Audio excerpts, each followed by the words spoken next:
finir avec Fabien The Fabust, du coup, qui va non pas nous parler d'une série, non pas d'un film non plus, mais d'un livre cette fois-ci, qui va nous parler de Hitchcock, excusez-moi, de Hitchcock et de Truffaut. Dis-nous tout, qu'est-ce que ça raconte ce petit livre de chevet?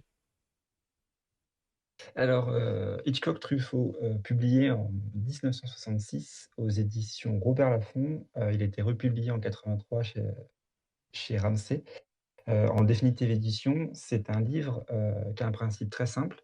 C'est que pendant 4 ans, Hitchcock et Truffaut, donc les 2 cinéastes, vont se confronter dans une longue interview fleuve composée de plus de 5 000 questions, pardon, tous centrés sur la carrière et la filmographie d'Alfred Hitchcock. Et une interview dans laquelle ils vont faire des pauses.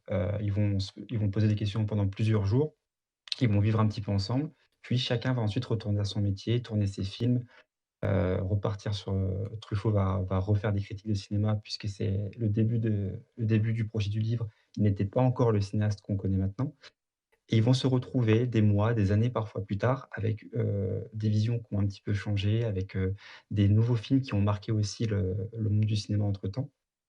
Donc c'est vraiment une espèce de construction une relation qui va se transformer en une complicité vraiment palpable que l'on va suivre dans ce livre, heu, qui est vraiment très intéressante. C'était le premier point et surtout, pour la démarche, juste pour le contexte, je voudrais souligner un petit point, c'est que quand Truffaut a proposé cette idée d'interview fleuve à Hitchcock, heu, c'était pas forcément gagné dans la mesure où, les gens ne le savent peut-être pas, mais au début de sa carrière et même à un bon moment au début de sa carrière, Hitchcock n'était pas considéré comme le réalisateur que l'on connaît maintenant. Il était même plutôt boudé par les critiques. Les cahiers du cinéma ont très, très vite mis le réalisateur en avant en le considérant comme un génie, alors que les critiques anglaises, elles, le considéraient vraiment comme un réalisateur de seconde zone. Et du coup, quand le projet du livre a été façonné, beaucoup de monde, à échelle mondiale, se sont demandé ce que ce mec-là aurait raconté. Donc ça paraît assez marrant aujourd'hui de se dire ça, parce que ça nous paraît évident qu'Alfred Hitchcock a beaucoup de choses à nous dire. Mais au tout début de l'élaboration du livre, ce n'était pas le cas du tout.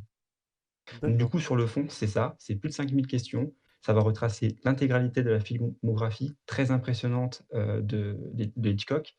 Il y aura une multitude d'anecdotes, des précisions sur de la mise en scène, sur des choix scéniques qu'il a fait, plein d'idées qu'il a eues, des idées avortées ou non, des confrontations de regards entre les 2, puisque Truffaut ne sera pas forcément toujours d'accord avec, la vision et le recul qu'a Hitchcock de sa propre œuvre et c'est assez intéressant puisque on parle de 2 personnes qui ont vraiment le cinéma dans le sang, donc c'est d'autant plus intéressant de les écouter quand les 2 ne sont pas d'accord. Moi personnellement, en tout cas, ça me plaît.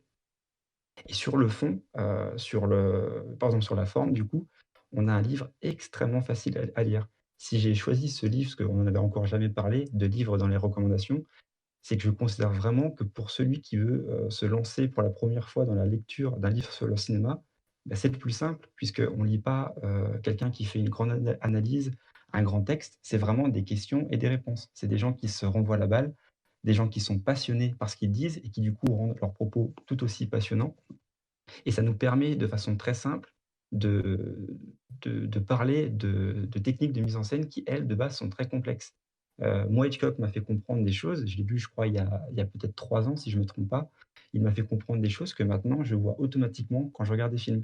Des choses dites avec des mots beaucoup plus simples et qui nous paraissent évidents, une fois qu'on a compris le concept. Donc c'est très enthousiasmant à voir, ça nous donne envie de voir tous les films qui sont traités, même quand on nous dit qu'ils sont pas très bons, parce qu'on veut savoir pourquoi et on dévore le texte vraiment très, très, très, très vite, et c'est un moment vraiment formidable de cinéma sans regarder du cinéma. C'est ça aussi qui est assez rigolo. On oublie parfois que le cinéma, parfois aussi, se lit.